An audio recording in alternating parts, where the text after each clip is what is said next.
Give me just a sec to go live over here. Hey, everybody.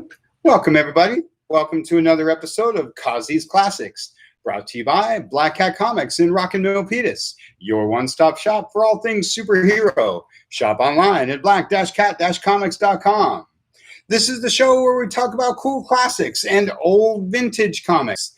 One of my favorite topics of the many topics in comics.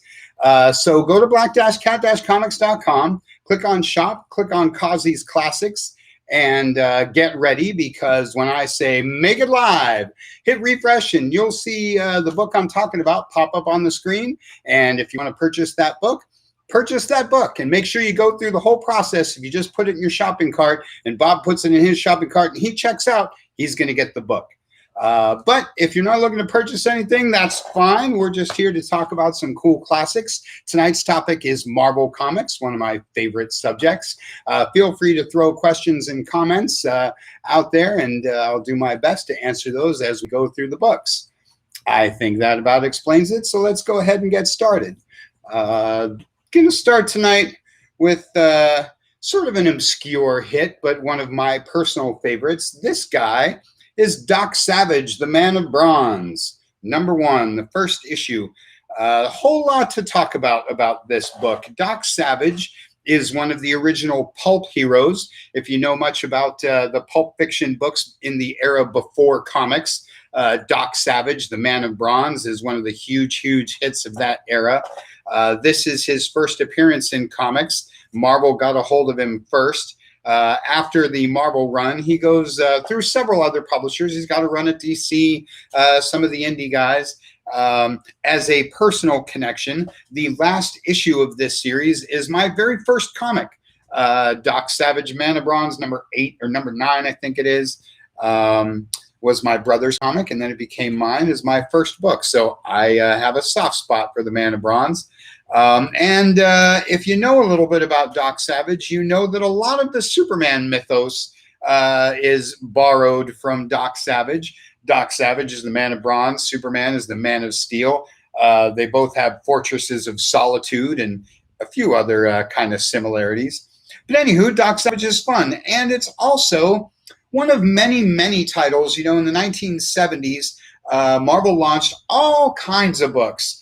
Sort of just testing the waters for seeing what the fan base was interested in.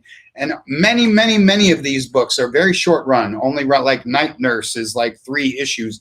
Doc Savage runs 8. There's quite a few titles like this. So they're low print run, not many issues in the series. And of course, they're great Bronze Age writers and artists working on these books. The last thing I would mention, as I get in really close, see if you can see it, is the date stamp. I love date stamps, and it's something that you see on old comics a lot. This one has what I call a full date stamp because it has the month, the day, and the year on it. It's a little especially cool piece of history. What is a date stamp? Well, when the stack of comics got dropped off at a newsstand back in the day when they sold these things right on the street, the delivery truck would drop them off, and the dropper would stamp the date of delivery on the top comic of the stack. And so you have a little piece of history with the comics process. This was the comic that was on the top of some stack that got dropped off back in 1972, August 8th of 1972. And it's made its way here to Black Cat and can make its way home with you. So let's go ahead and make it live with Doc Savage, the Man of Bronze, #1. A classic Bronze Age, no pun intended, book. And one of my favorite series. Short run Marvel title. Cool book. Little piece of Marvel history. This one's in nice shapes, just like $15. Beautiful reader copy. And like I say, I look for books with date stamps and full date stamps. So get that one, add it to your collection, dig around for the other 8 or 9 issues in the run. Love me some Doc Savage. All right, moving on and staying in the 1970s brings me to another one of my favorite titles, and that's John Carter, Warlord of Mars. Another semi-short run book. This one ran 28 issues. Aside from this first issue and possibly the annual, the key of this run is in number 12, I believe, is Frank Miller's very first comic. So that makes this run of interest. Going to talk a little bit more about Frank Miller a little bit later in the show. But like Doc Savage, there's all kinds of things that make this book cool. If you're any kind of old school purist science fiction fan like I am, you know the Burroughs universe and you know John Carter and Deja Thoris very well. If you only know this from the Disney movie, I suggest you actually watch the Disney movie because it's really cool science fiction. At least I think so. I think not enough people saw this book. But again, a little like Doc Savage, this is one of the classic works of fiction. And of course, in the late 70s, there was this movie called Star Wars that sort of changed my life and everybody else's. And the publishers and everybody on Earth scrambled for some cool classic science fiction property to jump on the bandwagon of Star Wars. Marvel, of course, published the Star Wars comic, and they wanted a couple other things to sort of round out that sci-fi realm. So they started doing John Carter. And like I say, I'm a huge fan of the Burroughs stuff. I'm a huge fan of this comic. Like a lot of 70s books, it's very wordy, cool aliens and the whole bit. Great art in this book. Again, I think this one's just $15. It's a good reader copy. It's like a 6.5, a 7. I really like 6, 7s, 8s. For the classics, because I would like one that's in good shape, but that I don't have to fuss with too much. So pick up John Carter #1. Like I say, great stories, great art. I bought this one and went on to pick up the whole run because, again, it's only like 28 issues, so you might as well pick it up. Really, really fun stuff. Classic 70s book, classic sci-fi. Again, sort of kind of an obscure thing for the Marvel books. You know, this isn't Amazing Spider-Man or the X-Men, but again, little piece of sci-fi history, little piece of comic history. So, John Carter, Warlord of Mars. Let's make it live. And we're live. John Carter, #1. And again, I should mention, again, like Doc Savage, this is another book that went through DC Comics, and now it's at Dynamite. Dynamite does a fantastic job with the John Carter stuff. You hear me talk about the Deja Thoris book in the Wednesday video every time it comes out. And a lot of that comes from loving this book all the way back in the day. So picked up, love sci-fi like I do. That's a real treat. John Carter. All right, now moving on into the 1980s, another fantastic decade for Marvel Comics, and another really unique and fun title is Marvel Fanfare. This is Marvel Fanfare issue #1, the one to get you going. And you probably already know about this series. You're probably waiting for the facsimile of Marvel Fanfare #10 that Marvel's going to be rolling out. It's a really, really excellent classic Black Widow issue. This is, of course, issue #1. For a long time, this was maybe not a key book, but certainly a very popular book because Soren had his day in the sun, and everybody likes a cool Spider-Man cover. I like any title that starts with Marvel, Marvel Team Up, Marvel 2-in-1, Marvel Premiere, Marvel Fanfare. So what makes this title cool? Well, what makes this series a whole lot of fun is that each issue is a self-contained story. The whole series is what they call file stories. Cause what's a file story? Well, file stories are things that the publishers would produce and keep on file, so that when your book ran late, as every comic will do eventually, if you run past your due date, then they ran a file story. And if you're old school like me, you remember picking up a book and it says on the first page, wait, your story does not continue here. Enjoy this filler story and pick up your story next issue. Because that's what they did back in the day. The book did not run late. The book came out on time one way or another, and it either had a new story or it had a file story. Well, after decades and decades of amassing these file stories in case of emergencies, some savvy editor said, well, why don't we put these together and do a series? They're just sitting in these files. Why don't we go through them, find some really cool ones, and then put out a book? And they did. And they called that book Marvel Fanfare. And I read it pretty religiously because it's really fun to get, out of continuity, self-contained one-shots about all your favorite heroes. You saw everybody in the Marvel Universe in the pages of Marvel Fanfare. You could read it every month like I did, or you could just see who was on the cover and pick up that book if it was somebody that you liked. Can't say enough about this book. All the best creators of the time, all the best writers, all the best artists did issues of Marvel Fanfare. Old school guys, folks who became greats shortly after they got into the business. Like I say, you see a little bit of everybody from Marvel Fanfare, and where better to start than the first issue? This is a nice copy. I've got it at 8.5.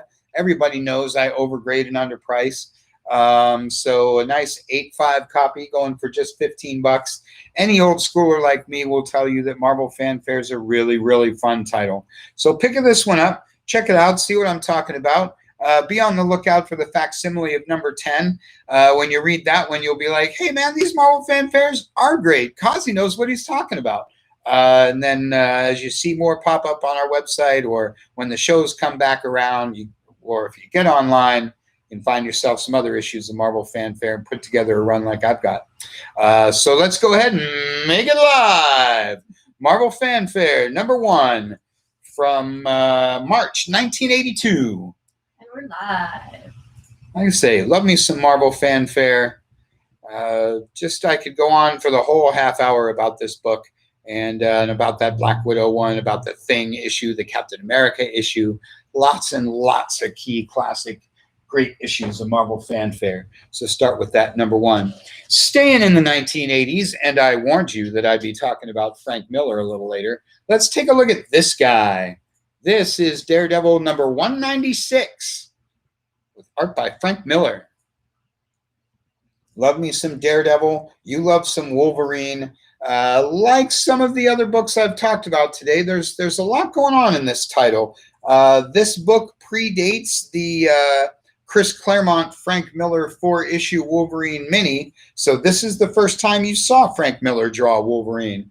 And believe it or not, I think this is another 1982 and 1983. Back in 83, there wasn't a lot of interconnection between characters. You didn't see Daredevil pop up with X-Men books too often. So this is an early team up between those two, sort of in that era where he meets the Punisher for the first time. So like I say, a little bit of Marvel history in this book. Frank Miller doing Wolverine and Daredevil teaming up. Everybody knows about the all-time classic run of Frank Miller Daredevil. Everybody knows about the death of Elektra. Everybody knows about Dee meeting the Punisher. And I think I've got 227 back there somewhere, another book I like to talk about all the time. But again, this isn't 181, the death of Elektra. This isn't that high-grade, expensive key you see all the time. But it's a really, really awesome book that you don't see everywhere and that you probably don't have in your stash. I'm a big Frank Miller fan. Everybody's a Frank Miller fan. Like I say, seeing him do Wolverine back in the day is really cool. So like John Carter, like a lot of books that I talk about, if you don't have a lot of Frank Miller Daredevil, if you don't have a lot of Daredevil, pick this one up. Pick up all the ones before it, all the ones after it. Again, if you watch the new comic video on Wednesdays, every time the new issue of Daredevil comes out, I tell you that Daredevil is one of the very best books Marvel does, has been since its inception. And this is part of why, because all the best writers, all the best artists have an era of Daredevil. Again, everybody knows the Frank Miller one, but there's lots of great eras of Daredevil. So check out the book, check out the show, check out modern Daredevil, classic Daredevil. You just can't go wrong with it. So let's go ahead and make it live. Daredevil 196. This is a really nice copy. You can kind of tell if I hold it up. One thing I always like to look for, people talk about white covers. I look a lot for yellow covers and for purple covers. Nice bright yellow really defines the grade of a book. And when you see the contrast of yellow, you see the reds and the browns and everything contrast to that background, you know that the inks on this book are really nice. To be really honest, in this show, I don't talk a lot about grading. I don't make a big deal about grade. I like to make a big deal about why you would want to buy it and read it. But let's face it, a high-grade book is pretty sweet. So like I say, if you can see up close, it's a really sweet book. Like I say, love me some Frank Miller, love me some Daredevil. That's a great book. Sneaking back in time, now we got just the last couple of books, and so I always save the the keys, the pricier ones toward the end. You got to build the suspense, right? So going back to the 70s into a cool 35 center, this is Machine Man #1. A little like Doc Savage, Machine Man is one of those short run series. I think it only ran like 10 or 15 issues, but is really, really great. This book spins out of 2001: A Space Odyssey, Stanley Kubrick film turned into a Kirby comic. And what makes this book especially cool is there are two covers, to the best of my knowledge. Don't hold me to this, but I'm pretty darn sure I'm right. That there's only two covers done by Lee and Kirby and Ditko. Amazing Fantasy 15 is one of them, and Machine Man #1 is the other one. You don't see a lot of Kirby and Ditko working on the same book, but there it is. That's a great reason to drop the $35 on this nice copy in and of itself. I've always waited for this book to kind of explode. I've always waited for Machine Man to, I don't know, become a big deal in the comics, show up in the movies, something. This is a really, really cool book, and at the time, a really, really popular story. I remember when he shows up later in Marvel 2-in-1, it was kind of a big deal. When he shows up in Earth X, it was really cool. It's just a sort of really unique character, and it's a really unique book. And like I say, the Kirby Ditko thing makes it a great reason to buy this, but there's lots of great reasons to buy this. I love a cool 70s book. Something I say about Marvel Comics all the time, anything with a 35-cent cover, buy that book. Any Marvel book with a 35-cent cover price is a book you want in your stash. I always say for DC, that's 40 cents. It's just a little bit after this era. But I just think the Bronze Age is such a magical time of comics, where the old schoolers are still working, the guys who are about to become great, like that Frank Miller I just showed you, or like the John Carter #12. Like I say, you get the old school creators, you get the new school creators coming in, sort of a resurgence of all the classic characters and a lot of newer characters like this one. Again, I can go on and on. I can go on and on about all kinds of books, but I love me some Machine Man. Again, that Kirby Ditko thing makes this especially cool. It's a pretty cool 1970s sort of B-grade key book. But since we had one and we had a really nice one, thought I'd throw this out there on the show. Like I say, the 70s is a great, great era. Everybody knows the Silver Age. Everybody knows the Bronze Age keys. But Marvel and DC were both spitting out all kinds of stuff in the early 70s just to see what would stick. And a lot of them became all-time great, like Ghost Rider and some different things. And like I say, I've sort of been waiting a long time for Machine Man to get his day in the sun. Speaking of the sun, it's beating like right on me at this particular moment. So I got to keep it kind of out of the glare. But there you go. There's Machine Man #1. Let's make it live. Machine Man #1. And we're live. You need that one in your stash. That's a great comic. Love me some Machine Man. All right. And the big gun to wrap it up for the evening. Can't talk about Marvel Comics. Can't make a big deal about Marvel without talking some Spider-Man. This baby, as you probably already know, Peter Parker, the Spectacular Spider-Man #1. Boy, it doesn't get much more Bronze Age key than this baby. Love me this title. When I was a kid, I kind of enjoyed Peter Parker more than Amazing Spider-Man because, Amazing always had a lot of continuity, but Peter Parker was always just a little bit villain of the week. So being a younger reader, I liked a little less continuity and a little more villain of the week. So Peter Parker, the Spectacular Spider-Man #1. It's a little hard to believe these days, but back in the day, it was a big, big deal for anybody to have a second title. This is the first time any Marvel character got a second book that wasn't a team book. Over at DC, Superman had Action and Superman. Batman had Detective and Batman. But over at Marvel, X-Men was X-Men. Amazing was Amazing. Like I say, Captain America was Captain America. He was also in Avengers, but it was a big deal for a character to get a second book. So Peter Parker, the Spectacular Spider-Man #1 was a really big deal at the time. And a lot of people were super excited to be able to get a second monthly Spider-Man book.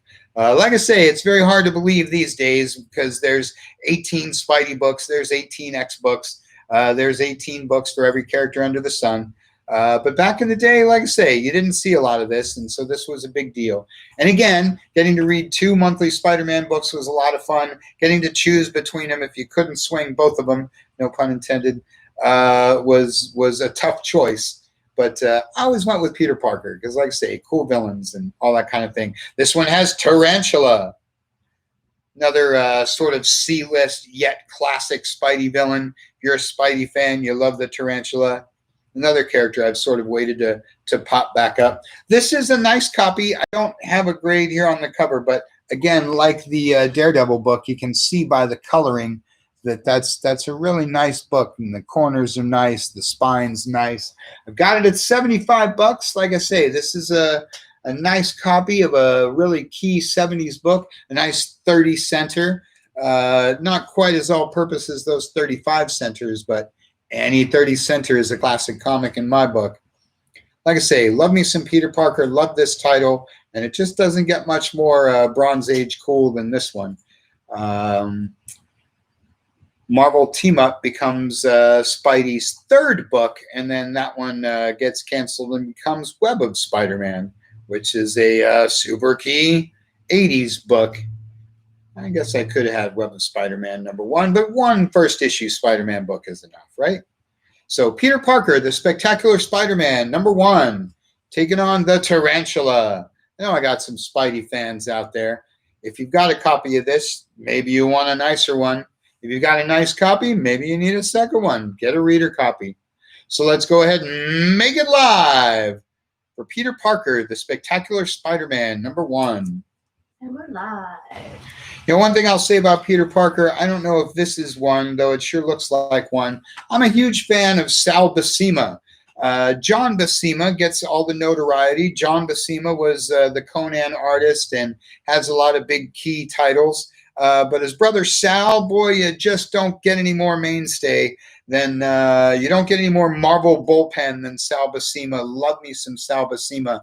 And he did a whole lot of issues of Peter Parker, the Spectacular Spider-Man. So if you're a Sal Buscema fan like me, if you're a John Buscema fan and you want to learn a little more about his brother, or like I say, if you're just a fan of classic Spidey comics, classic Marvel first issues, high-grade keys, you don't. You can pick any of a dozen reasons to pick up Peter Parker #1. Fun title. So that one's live. So that's 6 awesome books right there. Like I say, I wanted to talk a little bit of some Marvel history. I like to talk a little bit about things like date stamps and short run books, and give you a little bit of the inside history of the publishing of comics, a little bit of the history of that era, things like file stories that they put in Marvel fanfare. Like I say, for me, comics are fun to read, and collecting comics is about things that you like to read, things that you think are cool. It's not just about high grade and resell and collectible value. It's about having stuff that's fun. So like I say, today was Marvel's episode. We talked some sci-fi, we talked some short run books, some date stamps, some file stories, some 70s stuff, some 80s stuff, all kinds of fun. Got just a couple of minutes left, so give us your questions, comments, queries. If you've got some questions about the books that I showed you, if you had questions about the eras that we were talking about, go ahead and throw them at me. I'll start to wrap it up. Like I say, go to black-cat-comics.com, click on shop, click on Causey's Classics, and take a look at all the books that we talked about tonight, and take a look at a lot of the other books that we've talked about in other episodes.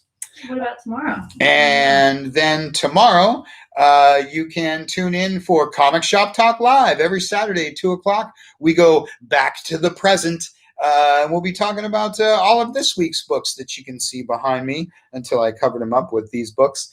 Like Active Swords and Immortal She-Hulk and all the other fun stuff.